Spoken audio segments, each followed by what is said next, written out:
already know just where I be, dog.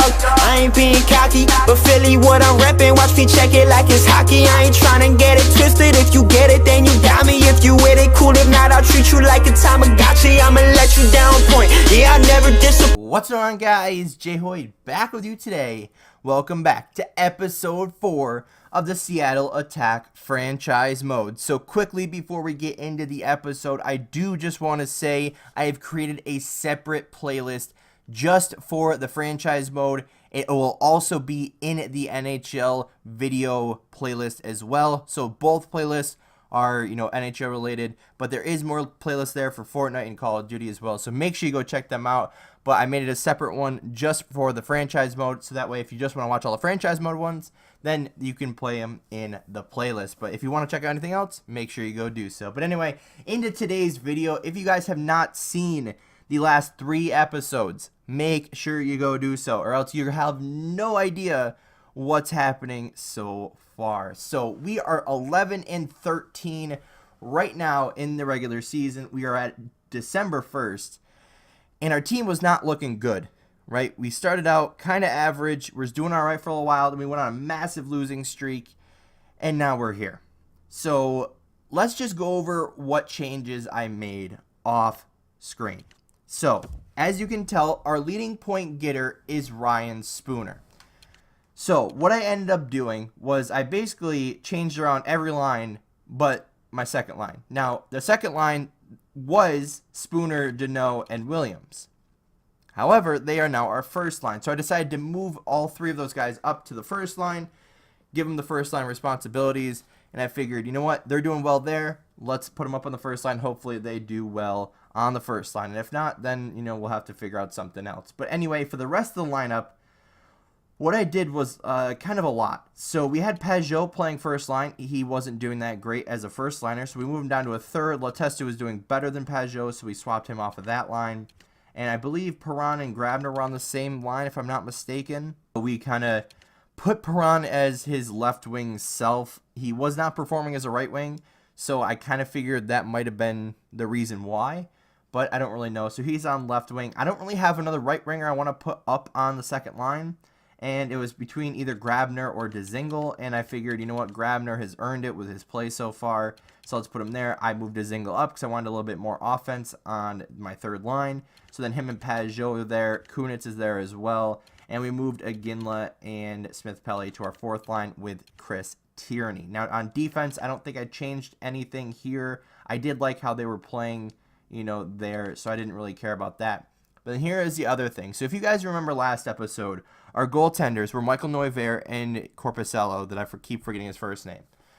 However, Korpisalo wasn't really producing up in the NHL. So what we ended up doing was we called up Ryan Miller. Now, I was kind of deciding on if I wanted to call it Malcolm Subban or not, but I was like, you know what? We have Miller in the system. We're paying him a crap ton of money, just kind of sit and do nothing. So he's already got the overall there, and he can fight with Neuvirth on the spot that he's barely earning anyway. So it'll be a good kind of tandem there that we can go with, and hopefully after the season it will do a little bit better. Also, I did change up all the special teams lines and made those a little bit more let's just say what I wanted them to be, because we are playing like the umbrella and the passive box or whatever, and I wanted to get the more defensive guys on the PK and the more offensive guys on the power play. So that's also something we did. So now that we've gotten into the video, I've showed you all the changes we've made. I have been scouting out some trades, just some minor ones that would help us, like a 1-for-1, like fourth liner or whatever. But nothing really that I've really liked or really wanted to do or would see a really beneficial move, out there right now. Potentially getting, maybe a goalie or a better, forward maybe down the road. But as for right now, probably not. So we are at December 1st. Right now, and last time we had the first game back in October versus Vegas. Did not turn out very well for us, as we lost 6-1. I think it took us into the second period before we scored our first ever goal. It was Ryan Spooner, I believe, that scored that one. But we are December 1st, like I said. So if we go about 2 months, it takes us to February. We could go to the trade deadline. That could be something we do in this video. Not go through the trade deadline, but go to probably around February 27th here, right before the trade deadline, so we could kind of plan out what we want to do. We could talk about that at the end of the video, depending on how this episode goes. But as for right now, let's go to... Well, actually, let's bring up the injury part. So, like I said in the previous videos, I was going to turn on injuries. And usually I would wait till after the trade deadline. But I think what I'm going to do is mark it as February 1st as the time where I'm flipping on injuries for the rest of the year and into next year. And then we'll play the normal first part of the regular season with no injuries. And then February 1st, we'll turn injuries back on. So if that makes sense, then that's what we're going to do. So we're going to go to February 1st, probably in this video, maybe not. Maybe we'll probably simulate up, but that's the moment where we'll turn on injuries. As for, our team so far, a couple of games won in a row. So that's instantly an improvement. So I forgot to do scouting before. So where have we not gone yet? The QMJHL, let's go 5 weeks there and, get that over with. So our AHL team is still performing. Players don't care. All right, so we went out. We're 3-3 in the video right now, I believe. We're 3-2, not 4-2. So at this rate, we're probably gonna go like a little bit, positive, but not really super positive in our, our win ratio, I guess we'll call it. But just so far, our team is just not doing well. Like, if you look at some of our wins, they're barely by a goal. They're barely by 2 goals. Like, we're not dominating teams. So, I don't think we're at that point yet. We still got to build up, get some of the more high-end players on our team. So, hopefully, either in free agency or in the draft, we can get some high-end players. And, hopefully some prospects grow into our system that keeps working. So, I forgot to mention, I did edit the trade block as well. Just kind of... Some of the lower tier guys that, we don't really care about that much are on there. I think, who else did I put on there? I put someone else on there too that was semi-decent, I believe. But let's do defense, WHL for like a month. Keep it going. So now we're starting to put some games together to where we're still just barely positive. We have 6 overtime losses. So I guess that's 6 points that help us out there. Why can't we just flip our AHL record and our NHL record right now? Because if we were on our AHL record, we would be doing huge. Okay, so we have a trade. So let's go into the edit trade and look at it. So Minnesota wants to send us... Is this JT Brown? Oh, no, okay, I'm dumb. I'm super dumb. So on the other screen, it was flopped. But anyway, they want to send us Ross Potter, who is a defenseman that is very, very bad, and a 6th round pick for what could be an NHL 4th liner and 2 picks. How does this trade make sense at all? Like, he has like no trade. I don't understand that. How he has no trade value. Okay, I mean, I did put Brown on our trade block, but that trade just doesn't make any sense. We'd be giving up an NHL 4th liner that's currently playing in the AHL and 2 picks for some prospect that will probably never be anything and a 6th round. That just doesn't make sense. Like, we're giving up 2 picks and a player for someone that's a nobody and a worse pick. That just doesn't make sense. So, okay, this is a little bit more of a reasonable trade. So we have JT Brown and a 7th going to Philadelphia for a 4th. So instantly I'm thinking Brown, he's in the AHL, he's not playing in the NHL. I didn't really want him, but at the time he was someone that we really want, or there's no one else to really pick there, is what I'm trying to say. So as far as this trade goes, I feel like the 7th rounder is kind of like, I don't know why, because they're like, it's an NHL 4th liner for a 4th round pick. So I feel like if we get rid of the 7th round pick and then just see if they'll do it for there, you'll be run out of Philadelphia if you accepted this deal. But with a 7th rounder, you'd be cheering the streets, right? So let's not give them this year. Let's try to give them next year. Yeah, let's go 2019. And then, yeah, oh my gosh. Trade system is so broken. But anyway, there he goes. He was apparently not even in our lineup to... That was weird. He wasn't in our lineup, so I didn't have to do any roster changes. So we have another trade. We have a 4th rounder to Ottawa for Mark Borowiecki and a 7th rounder. So it's basically the same trade, just now swapped with getting a player rather than giving up a player. But as for what we're getting, Mark Borowiecki, as much as I loved you and you're a decent player, no.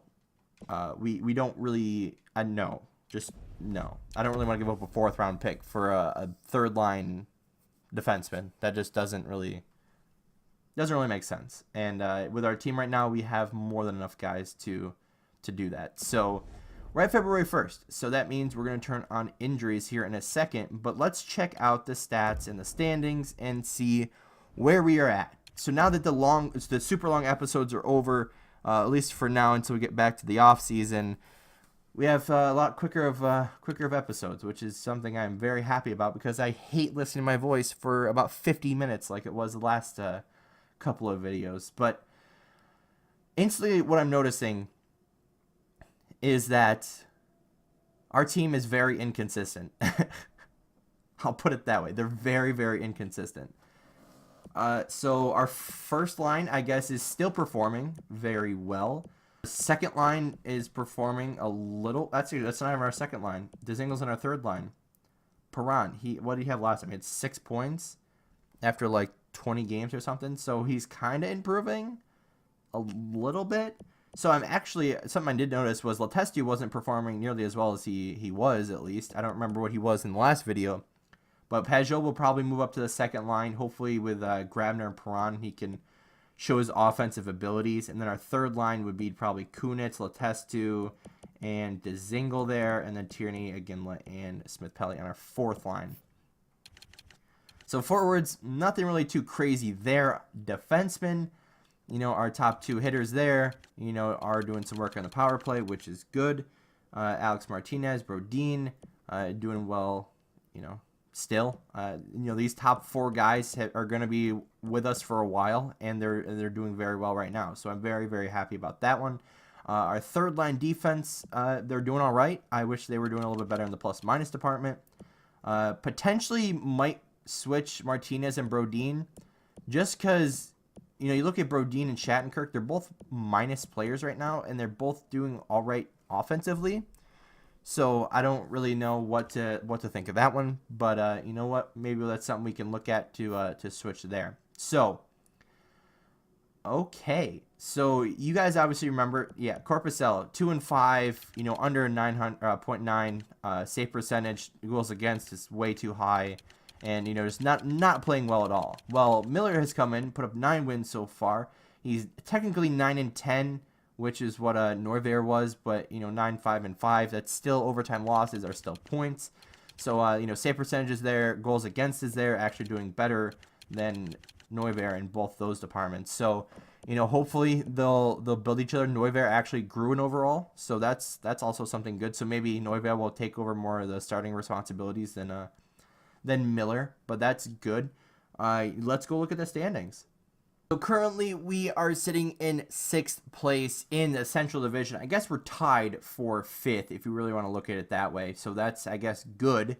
So Minnesota, we've played the same amount of games as them. So we are looking pretty decent there. So I believe we have to be, top 4, I believe, in the in the division. So let's see where we are overall. In the Western Conference, we are 10th. So we can still make a playoff push, but we got to get into that 7th or 8th spot, which is only a couple points. So we're still very, very much close to a playoff spot. Overall, in the entire league, we are probably a little farther down, around 18 or so. Where are we? Oh, there we go. We're 24th overall. So if that said something, we're tied for whatever I said, and we're very far down. So we still do have a chance for playoffs. I'm not really. I think we're gonna make it, honestly. But you know what? We're still optimistic. So goals for, let's look at this real quick. So we need to score some more goals. That's simple there. Goals against, we are actually doing not terrible. Like we're right around probably 15th or so. I don't really feel like doing the math, but we're around like 15th or so, 10 through 15, I believe. But so that's not terrible. We're in the pack there, but we need to score more goals. That's basically it. If we want to make the playoffs, we need to score more goals. So goals per game, 2.4. Where does that rank? So near the bottom there. Goals against per game. Seattle, we're right at the bottom there with 2.68. So power play goals, I did change around some lines. Doesn't seem to be helping. You know, we're still at the bottom. I think we were still at the bottom in the last time. So we're getting the opportunities, just not finishing them off. So we're still at the bottom with a power play percentage. But you know what? This year, probably just going to not pay attention too much to that. Penalty kill percentage, where are we? Are we doing well? Where are we? Right in the middle? Yeah, there we go. So we're 81.3%. So, okay. I mean, that's good for the top being 87, the bottom being 75. We're right in the middle of that. So that's good. So that's not bad. Short-handed goals. So there's a couple teams that have 6. What do we have? We have 1. Okay. So let's go to our team and check out the record. So we are 12, 10, and 3 at home and 10, 12, and 3 away. So we're 3, 6, and 1. Okay, so that's horrible. Wow, Vancouver is doing terrible at home. That is... How? How are you that bad? I don't know. But I guess San Jose is... Let's look at the rest of the league real quick. That's what we'll do. Let's look at the rest of the league. So San Jose, then Islanders. How are the Islanders doing that well? Pittsburgh, yep. Carolina, that's kind of surprising. Chicago, Washington. Actually, you know what? Let's do it this way. Let's look at the conference. Let's go start at the East. So anyone that surprises us, obviously Carolina. The Islanders are leading. I mean, they're actually tied by one, right? You know, with one other team. But Ottawa's up there. Who's at the bottom? Buffalo, Toronto, Detroit, Columbus. New Jersey's not doing as well as they are in real life, obviously. Western Conference, you know, obviously we're in the top 10, so that actually we're tied for 9th. I keep forgetting that one. So, you know, we're very, very close. You know, as for the rest of the video, I think we're gonna turn on. Well, we still have to turn on injuries. I have not done that yet. So just to show you guys, let's go into rules here. You guys, I guess, see up the settings here. So injuries on, and you know, on. All right, so now the injuries are on. Let's simulate up to near the trade deadline, and then we'll talk about the plan for the rest of the season. So continuing on, I probably have to, you know, repair the bathrooms or whatever, but, you know, we'll get to that eventually here. So there's another trade. All right, so we're going to look at all the trades, as stupid as they may be. So the Colorado Avalanche won a 4th-round pick in exchange for, I think this is Mark Barberio, if I'm not mistaken. Yep, Mark Barberio, who would be a 3rd-line, you know, AHL guy for us, and a 5th and a 7th. So, although that trade is interesting, not really worth it for us because I don't really want him. So, hopefully we can go on a little bit of a winning streak here in the month of February to put us in a decent spot, you know. So, hopefully we can, you know, get some wins and get into the playoffs because that's obviously the goal. So there's a waiver claim, Mike Weber. Not really interested in him at all. You know, if we're gonna make something of it, you know, let's look at something different. We have another trade. All right, so near the trade deadline here, everyone wants to fix up their team. So Kunitz is another guy that I did throw up on the trade block. Winnipeg Jets are actually in a similar position to us as far as, you know, overall standings go. It looks like they are 26, 26, and 2. We are 25, 23, and 6. So if you points wise, probably around the same. So Chris Kunitz, let's just look at it. 38 years old, 80 overall. Got 19 points on the year. You know, not the greatest, but you know what? Whatever. 3.5 mil for 1 year. Should mention that, the contract. And they want to give up a 4th-round pick from this year, a 5th-round draft pick from this year, and I think this is Brendan. I was about to say Brandon, but Brendan Lemieux, which is a very interesting player that, you know, sometimes gets pretty decent. So, you know, 13 points in the AHL this year. Probably going to break his last year, you know, goal total. His penalty minutes are way down. So I don't know if he decided to stop taking penalties or what. But, you know, a decent prospect. You know, I'd say probably like a C-level prospect, maybe B- level prospect there. And 2 picks in exchange for Chris Kunitz, who we weren't going to re-sign at the end of the year anyway. Plus, that would give us a chance to play around with our roster a little bit. honestly, I want to accept this deal. You know what? We are going to accept this deal. Chris Kunitz to Winnipeg in exchange for a 2018 4th, a 5th, and prospect Brendan Lemieux. Yeah, that's actually a pretty good trade. We get 2 picks and a prospect, which is something we need. So yes, accept. So as for what we are going to do with our roster, we'll have to see. Now that we are back into the simulation here, we just swapped around some lineups, put Lemieux in our AHL lines, and put Burmistrov into our lineup. I didn't put him in the special teams. I probably should do that, but it looks like we have our first injury. Kevin Shattenkirk will be out with a mild concussion. The estimated return is February 17th, so I don't know how long that actually is, but we need to call up a defenseman. So the first guy that has a 2-way contract is actually Olofsson, but he is not someone I want to really bring up right now because mainly he's not playing in the AHL. So there is Yaros, who is a right-handed shot that I was thinking of. He actually is doing pretty well playing along with Derek Pouliot, but I kind of want to call up like a Pulak or a Polka, because they are the guys that are top guys down there. So let's call it Pulak there.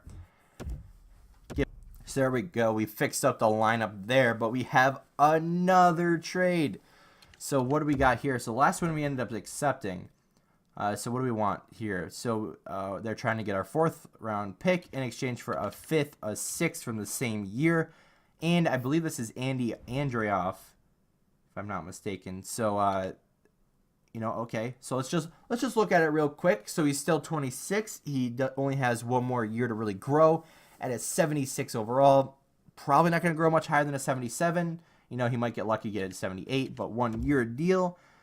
4th line of 13 points this year. His best year, I guess, in the NHL yet, which is good, I guess. But I don't really want to give him a 4th round pick. Yes, we are getting a 5th and a 6th back, but not really feeling giving up a 4th for a 4th liner. Yeah, I'm gonna say no to that one. I'm not really feeling Andreoff. He's a little too low overall, and plus we could call up another guy that would be a similar overall. So we have another injury.